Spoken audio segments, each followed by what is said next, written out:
Umur sogia berinya rom freeway rom jaka khoroksa sikla rom jangnai sikla ni mung Muhammad Ali tabuk Muhammad Ali no tonjaka alongnogo rom fremani patimung patikha lai thangnai sa salni fungo Rajnagar PR Bari Thanani Uttor Rangamora Bank Sagar Amchayo Koktoma manai o patithe thangsoika Rajnagar PR Bari Thanani police no khobai Rangamora pharini police ro aboni rono koksin jajaknai no umor soge barinya rom fremani majrabai romo Muhammad Ali no ulo umor soge barini nukhuni bakhaktui case ramani bai Muhammad Ali no poksu ni keso romo tai Dorbanogo rohorjago Dorbanogo noha salani bagai alango tonani bagai dagi mungrakha khana tangsalo hainu hai Muhammad Ali no Dorbanogo tisanani bag dagi mungrakha koktoma saimankha borok kami kaisa no o umor soge bari bai Muhammad Ali ni rongnogo thangnani bagai nok bisingo richubui tongma jarano asuksa thangai kebo karisani romfremani koktoma ulo nuhuni bakhaktui PR Bari thanao thangai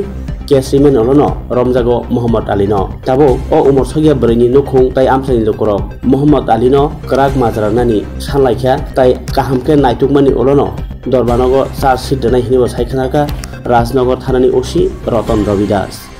আমরা জানতে পারি উত্তর রাঙ্গামুড়া ব্যাংসাগর এলাকাতে একটি নাবালিকা মেয়ের সঙ্গে ধর্ষণকাণ্ড সংঘটিত ওই ব্যাপারে একটু যদি আপনি খুলে বলেন আমাদের কাছে সকালবেলা খবর আসে যে উত্তর রাঙ্গামুড়া ব্যাংসাগর এলাকাতে পার্শ্ববর্তী এলাকার এক ছেলে এক বাড়িতে অবৈধভাবে প্রবেশ করে এবং ওই মেয়েটা স্কুলে যাওয়ার জন্য স্কুলের ড্রেস পরিধান করছিল তখন এই সুযোগ নিয়ে ওই ছেলেটা ওর বাড়িতে ঢুকে এবং ওর সাথে জোর জবরদস্তি করে এবং তাকে শারীরিক সম্পর্ক করে এবং তাকে ঘরের মধ্যে ধর্ষণ করে তো এই খবর পাওয়ার সাথে সাথে আমরা পিয়ারবাড়ি থানা স্টাফ এবং রাঙ্গামুড়া থানা স্টাফ আমরা ঘটনাস্থলে যাই এবং ওই ছেলেটাকে আমরা আটক করি ওই ছেলেটার নাম মোহাম্মদ আলী উত্তর রাঙ্গামুড়া ব্যাংসাগর এলাকাতে বাড়ি তো ওকে আমরা আটক করে থানাতে নিয়ে আসি এবং এই ব্যাপারে আমরা সাথে সাথে একটি ধর্ষণ এবং পক্সো আমরা একটি মামলা নিই এবং ওই মেয়েটাকে এবং মেয়ের গার্জিয়ানকে আমরা কোর্টের জবানবন্দি রেকর্ড করাই এবং আজকে ওকে আমরা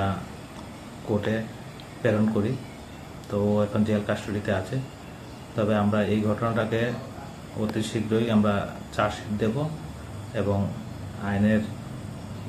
যা যা ব্যবস্থাপনা আছে আমরা এটা করব করে অতি শীঘ্রই আমরা এটাকে বিচারের আওতায় নিয়ে আসবো ধন্যবাদ।